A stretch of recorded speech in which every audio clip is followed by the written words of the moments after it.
When it comes to horse racing, you can never have too much information.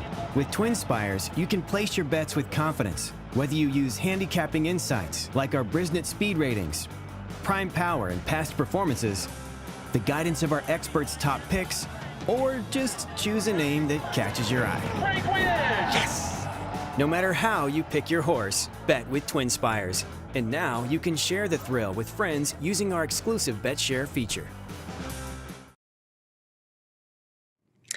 So Twin Spires Racing Roundtable. I'm Ashley Anderson here with James Scully, and we have Nick Tamro back filling in for Vance Hansen, who's out today. We're going to be talking about the Diana Stakes, Colonial Downs opening weekend, and what else caught our eye from the weekend of racing across the country. We'll also look ahead to Haskell Day at Monmouth Park and Saratoga Stakes racing as well.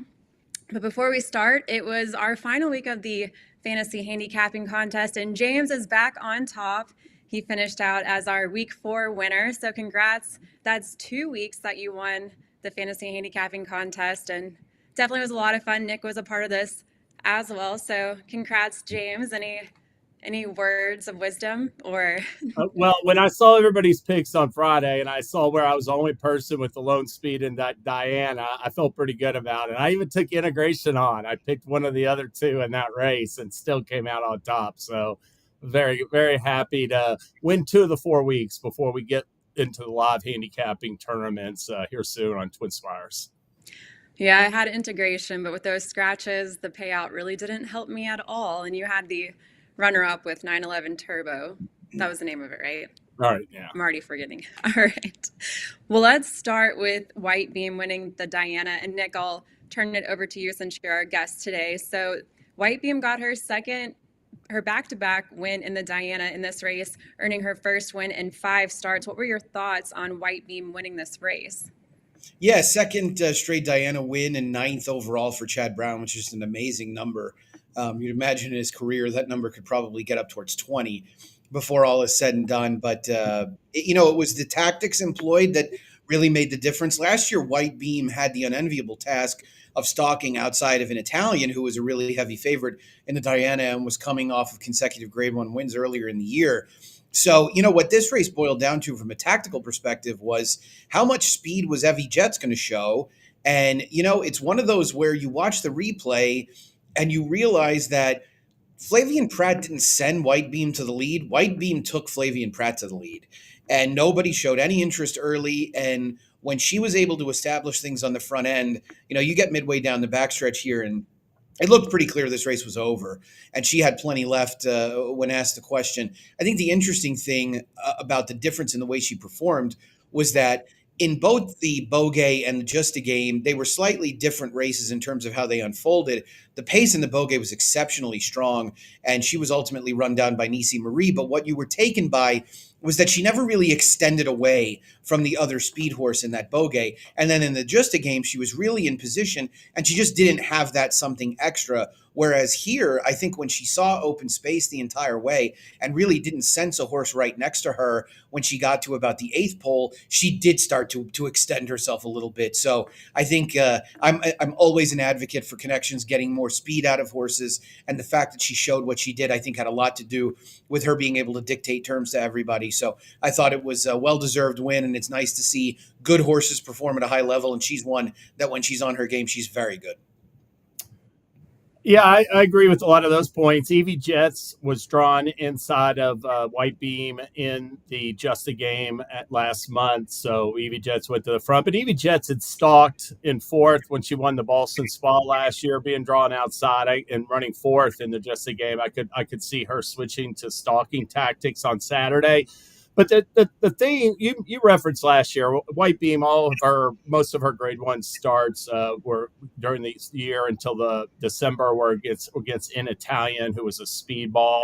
And then even in the matriarch, she's up there pressing the pace. She came back this year in the Bogey. She pressed second to Spirit Wind, who showed high speed in there. And she was more than willing to press in the Just a Game. But I think off of that Diana, that should open up what the best strategy for Whitebeam moving forward is. I mean, there's not like a ton of speed in the filly and mare turf division. I thought this was her best performance by far. And I thought this was the first time that Flavian Pratt essentially gave her her head and let her run early. Like I said before, he was always more than willing just to press the pace at second or third. So I think that, there could be an upcoming start where she doesn't make the lead, maybe doesn't win it, but I would be gung-ho with Chad Brown and Flavian Pratt on perhaps taking advantage of her speed moving forward off of this performance, because it was a career best effort. It was easily the best performance on turf in the nation last week.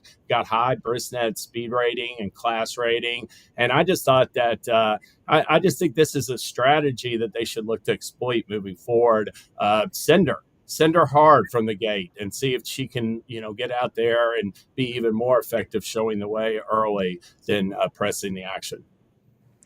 I don't have much more to add to that. I will say she got a 99 Brisnet speed figure, a career best. You were mentioning it was a career best effort.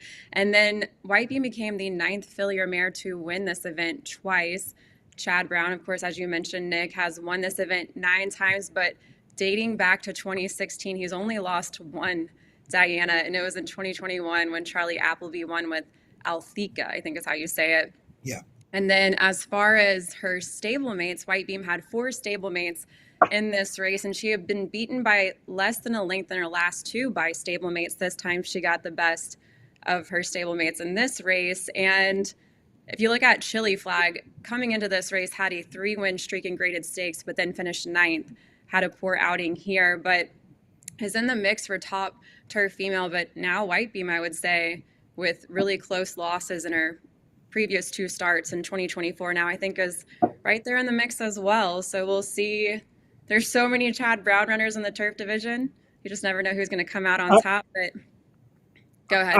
I think Chili Flag is better at a mile. I mean, she was able to get a mile in the 16th, but I thought the 9 furlong distance just did her in on Saturday.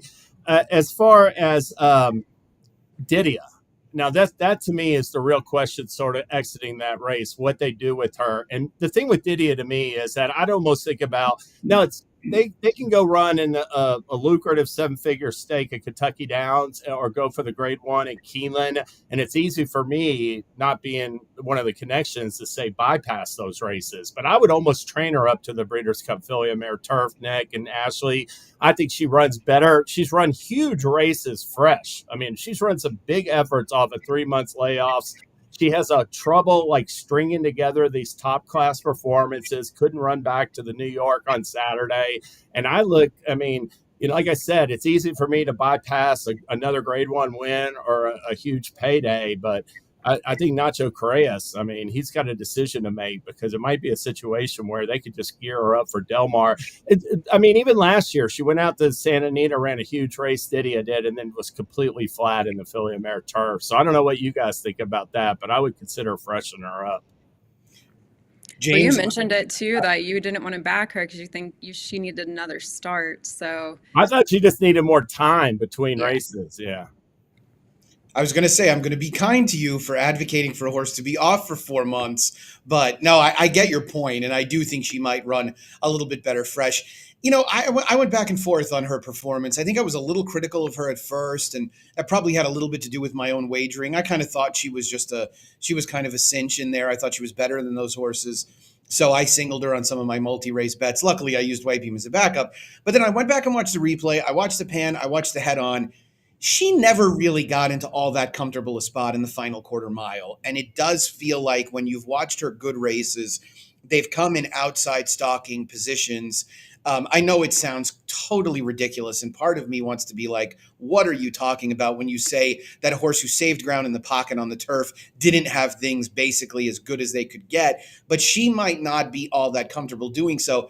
I will say that there was about a 70-yard period, too, where it didn't look like Jose Ortiz was all that comfortable down there either. And right when they're about to try and come through, Gina Romantica comes over and makes it a little bit tighter and really keeps her from being able to get really put herself into there so that she could make a run at Whitebeam. The problem is that she never really accelerated. And so it was an underwhelming performance based on what we had seen in the New York. So I would hope that, and I would imagine there'll be some consideration given to running her in the Beverly D, given her past history at Colonial, and then maybe giving her some time off after that, because there's really not a race that serves as an effective prep between the Beverly D and the Breeders' Cup, because the Flower Bowl is run around 3 turns, and I don't know if she necessarily wants to do that. I don't even really know if the Breeders' Cup would be on her radar this year, because I don't know if she wants to go 11 furlongs around 3 turns. I suppose if she does, then you'd consider a race like the Flower Bowl, but that would be coming back again somewhat quickly before shipping over. The only thing at Keeneland for her is at a mile. So, I mean, you're not going to run her at a mile. That's a useless distance for her. So it'll be interesting to see what Nacho does. I know he had mentioned the Diana or the Beverly D and opted to go to the Diana, but I hope he does still end up giving the Beverly D an opportunity. It's 4 more weeks. And you know what, James, at the very least, we'll test your theory about whether she doesn't run well when she comes back quickly, because that is a quick turnaround by modern standards. You mentioned the Beverly D. Good segue into Colonial Downs, who also had opening weekend this weekend and a couple of stakes on Saturday. So, James, what were your takeaways from opening weekend of Colonial Downs? Well, I liked they had the Beverly D preview and the Million preview, and I definitely liked Nadette's performance better in the Beverly D preview, better than Integration's win in the Million preview. Nadette, it's fair to say she was an Irish stakes winner. She came over to Neil Drysdale's barn back in 2022.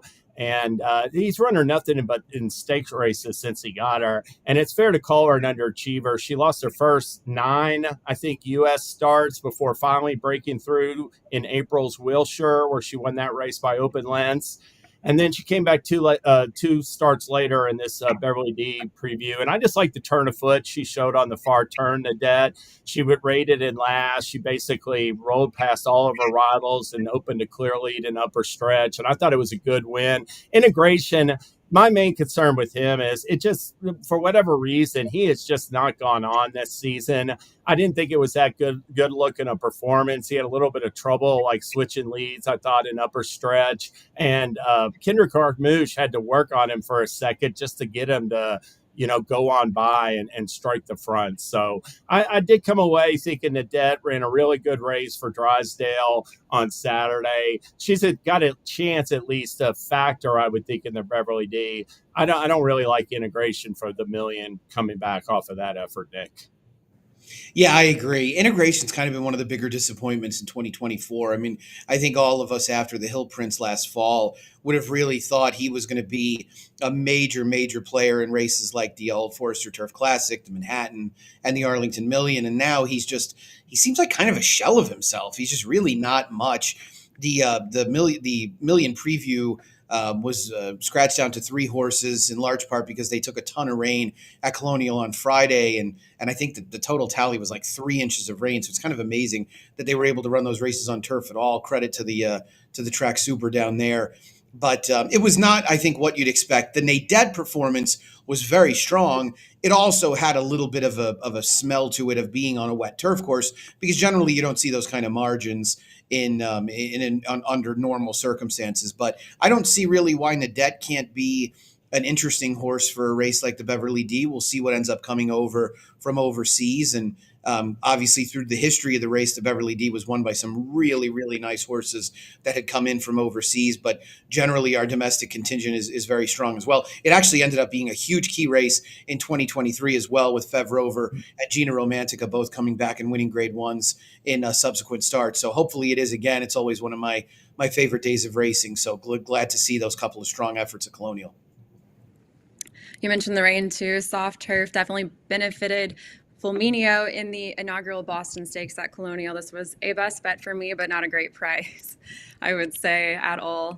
In this race, ended up going off as the post-time favorite. There was a vulnerable morning line favorite for Mark Casse, who ended up finishing 4th in this race. And then back-to-back, Fulminio has won stakes races. His last start was at Pimlico in the James W. Murphy, also over soft turf. Had the same exacta in this race. Crystal Conquest rallied to finish 2nd in this as well. But I also wanted to mention There were a couple of maiden special weights at Colonial where there were very dominant winners in a lot of these maiden special weights, but one in particular was Florida bred Bella Cleopatra, who won by 6.5 lengths over 7 rivals in a 5.5 furlong dirt sprint, clocked a 74 brisnet speed figure in her debut. And this is a daughter of Vekoma, who has been very good as a freshman sire and earned his 11th winner in this race, now ranked second by winners and overall earnings. We're going to talk about the leader of the first crop sires, James. You, I believe, are going to mention a son of complexity, and I'll be talking about one as well a little bit later. But a very good win. You can see Bella Cleopatra just starts to pull away in this race. And we have a couple other maidens for Vekoma that are going to be making their debut this week, one at Colonial as well. Susie's Pride, and then No Evidence is a first-time starter for Christophe Clement, who will make his debut on Friday at Saratoga in a $100,000 maiden special weight. So I'm interested to see what happens there because Vekoma and Complexity both have very high win percentages with their progeny. So I don't know who's going to come out on top at the end of the year, but they're both very exciting freshman sires. They got like almost 25 winners combined, and it's mid-July, so it's staggering how many winners they've thrown so far. I think it's 12 and 11. Yep, that's right. All right, well, Nick, what else caught your eye this weekend? I'll tell you, it was the performance on Sunday in the quick call from Star of Mystery, who got the job done as a pretty heavy favorite. She had been entered in the Coronation Cup on Friday against 3-year-old fillies. Now, mind you, this is a 3-year-old filly who had run third in the Jaipur behind Cogburn on Belmont Day, really lost a photo by a narrow margin for second, and was coming back to make her second domestic start, and they ended up opting for this quick call. And I thought this was an awfully compelling performance. It tallied very large speed figures on just about any measurable number, and she looks like a really interesting prospect for some of the big money turf sprint races that we'll see in the latter half of the year. There's a newly minted Grade 1 at Kentucky Downs for 3-year-olds that she would be eligible for. There's also a turf sprint that's worth somewhere around $25 million. I think the purses tend to go through the roof at Kentucky Downs, but she could end up there as well. I think that's where Cogburn's heading. So whether they meet up again before the Breeders' Cup Turf Sprint at Del Mar should be very interesting. I like that Star of Mystery seems to have no issue getting the 5 furlongs without a problem. She wants to come from a little bit off the pace, but her turn of foot was very quick in this race, and she really sprinted by her competition nicely. The second place finisher, Mansa Musa, had run very well, granted in an allowance race, but on the end of the Belmont Day card, and she blew by him like he was standing still. So I thought this was a really interesting effort, and I would imagine the connections are very much looking forward to their second crack at Cogburn. Yeah, I hope to see Star of Mystery for years to come. I thought that was a sensational performance by her. I'm going to mention for what else some 2-year-olds at Saratoga. I'll start off. I'll start off with Tough Catch on Saturday. Dallas Stewart, he likes to win a maiden race at Saratoga. He won, I remember, on the Travers undercard, Classy John, a Louisiana bred, 12-1 debut winner back in 2018. He had Big Scully a couple years ago. This Tough Catch was the 12th winner by Complexity. Had showed up with some bullet works at Churchill Downs and showed speed right from the rail, opened up a clear lead on him. Wound up never really seriously wound up being like 3/4 of a length, but held on pretty well. Got actually earned a 90 brisnet speed rating, which was the fastest 2-year-old speed rating for the opening week at Saratoga, faster than both stakes. So I'll mention that Tough Catch. He's definitely not. Always watch out for Dallas Stewart as well with these firsters at Saratoga. I mean, it's just another example of it. And then I'll go to on Thursday's card. There was a maiden special weight with Strong State in it. She had run second at first asking at Saratoga to Sherbini, and she came back here. She's from the first crop of Tom Satat. Alstall Jr. She's on the inside. This is Will Not Be Swayed, a firster for Brad Cox on the outside. And this was just a terrific, I thought, stretch run between these two real promising 2-year-old fillies. The gap back to fourth was 14 lengths. Strong State earned a solid like 87 number, and like I said, very promising for Al Stall Jr. The Strong State was exiting a second to Sherbini. The filly that ran third in her first start that day to Dare to Breeze. She came back on Sunday, won the opener by 6 lengths at odds on. Looked good doing so. And then I'll mention even Sherbini and Thursday's Schuylerville. She completely walked out of the starting gate, was last at 10 early. I thought she offered a good run from off the pace to be a rally and second there. So just the ultimate key race at Churchill Downs back in mid-June.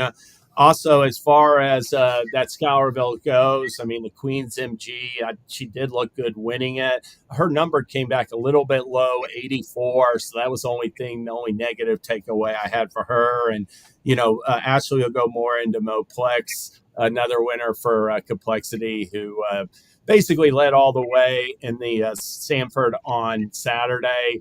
Obviously benefited from the defection of Mente, Fierceness's half-brother. He's scratched in the morning due to a fever, so hopefully he'll be back training here soon for Pletcher. But Moplex, a New York bred, definitely going to have some options for Maya Engelhart moving forward off of this win.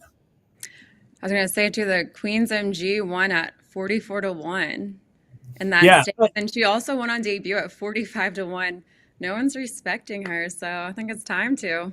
Yeah, well, she got purchased off of that race, that debut performance, got bought off of that win. She was the first starter, first winner for 1,000 Words on that first Sunday at Keeneland.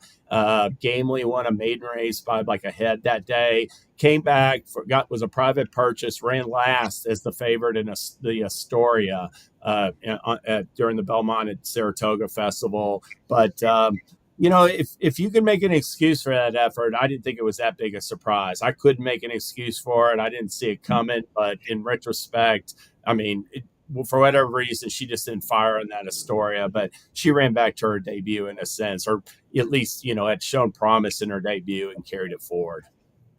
And I'll talk a little bit more about Moplex, who won the Grade 3 Sanford.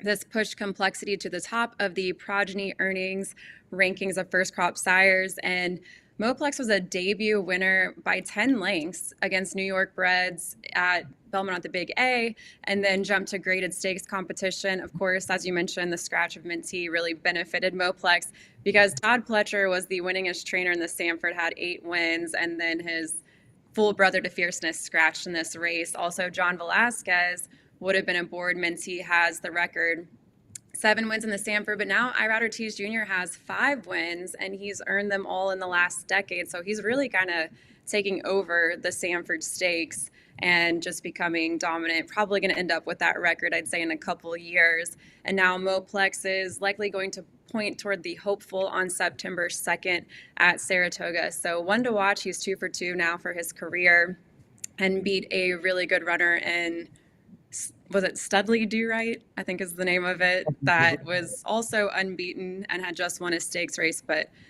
not even sure where he ended up finishing. I think was, he ran second. Was he second? Yeah, that's right. Yeah, so we'll see what happens next with, actually, the trainer, Jeremiah Engelhart, said that he thought that Moplex seemed like he would like to run longer, but came out really fast, went gate to wire in this race. So a very good win for him in his stakes debut. And finally, we have Haskell Day at Monmouth Park and a couple of big stakes races at Saratoga. So, Nick, what are you most looking forward to this weekend? Yeah, I think the Haskell, the matchup that's on deck between two Todd Pletcher trainees owned by Rapoli Stable, Mindframe, and Fierceness.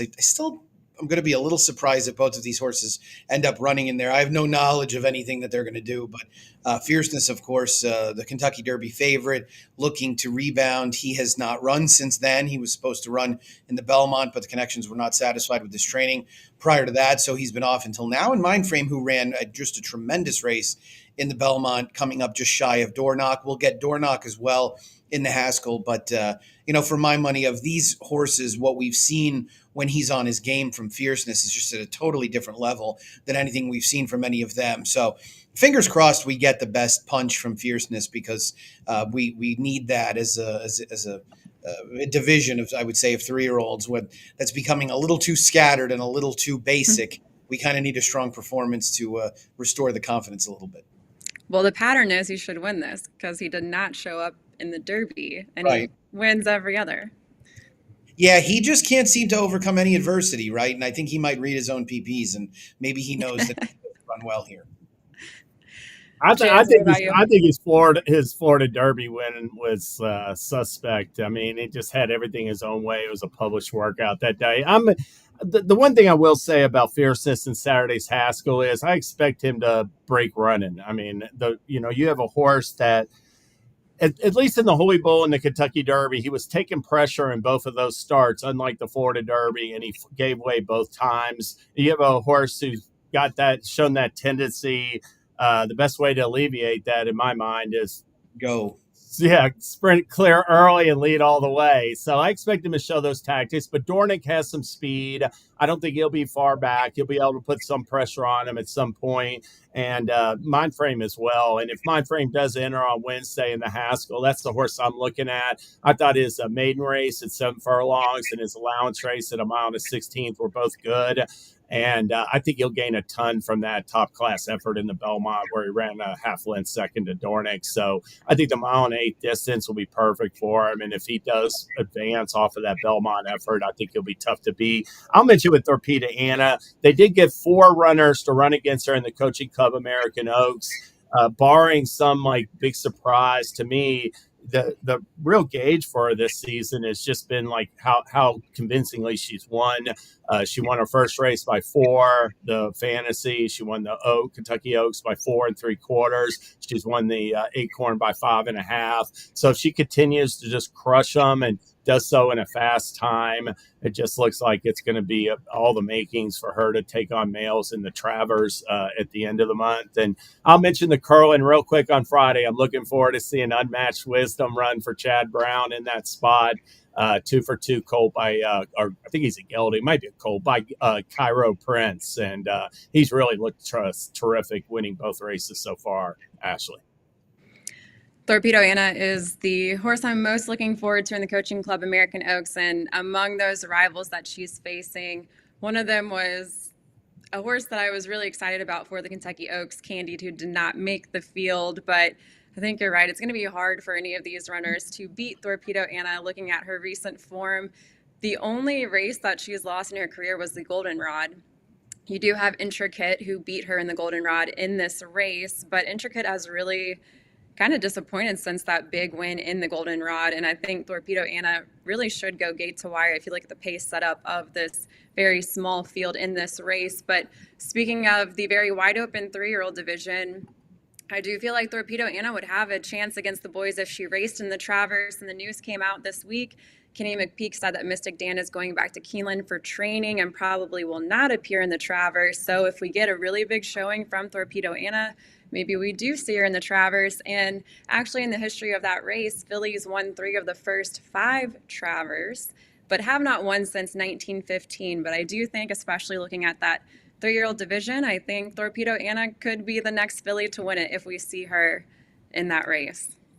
Well, back when Rachel Alexandra, they ran the Coaching Club American, she ran in the Mother Goose at Belmont Park before Saratoga, and she only faced 2 in there, and she won it by 19 3/4 lengths or 20 lengths or whatever, and that was it. Her remaining races that year were against males. So Torpedo Anna has a little bit of a look as Rachel Alexandra did before. I don't know if I said that right, but Rachel Alexandra before. Torpedo Anna has a little bit of a look right now like that, and if she turns in a big effort in the CCA, then she could be on that same path. Because one thing, Nick, that I've mentioned a bunch of times is, there's just no standouts in either the 3-year-old male division or the older male division right now. And if there was ever a year for fillies, this could be the one. But she's got to keep on stepping up and running fast races to beat males this fall. Yeah, totally agree. The way she handles Candied will be a good gauge on, whether she should even bother, with 3-year-old fillies again, because Candied's kind of the only relatively new face. Candide obviously missed the Kentucky Oaks because she didn't have enough points to get in, and then came back and ran very well, ran a compelling race in the Ladies' Secret, and Honor D Lady came right back to win the Delaware Handicap and really validated that speed figure. So I wouldn't sleep on Candide, but I do think obviously Torpedo Anna is an overwhelming favorite, and I'm generally not one to get all wrapped up in the girls versus boys thing. However, I do understand in this scenario, they're really, if she bags, this will be her third grade one of the year. Adding the Alabama to it, really, she's a filly, so there's not as much of a need to get another grade one. To do something interesting like trying to run her against boys in the Travers, I think feels like, from a sporting perspective, it would be a little bit more fun. All right, well, that's all the time we have for the Racing Roundtable. Nick, thanks for joining us. Are you going to watch the All-Star game tonight? Thanks so much. I'll be watching, pulling for Yordan Alvarez to hit a home run. Hopefully we get a better national anthem tonight. You can't be worse. I could sing it, and it would be better. All right, well, we'll be back next Tuesday. And, of course, check out our best bets and fades on the Twin Spires jury on Thursday as well. We'll see you next time.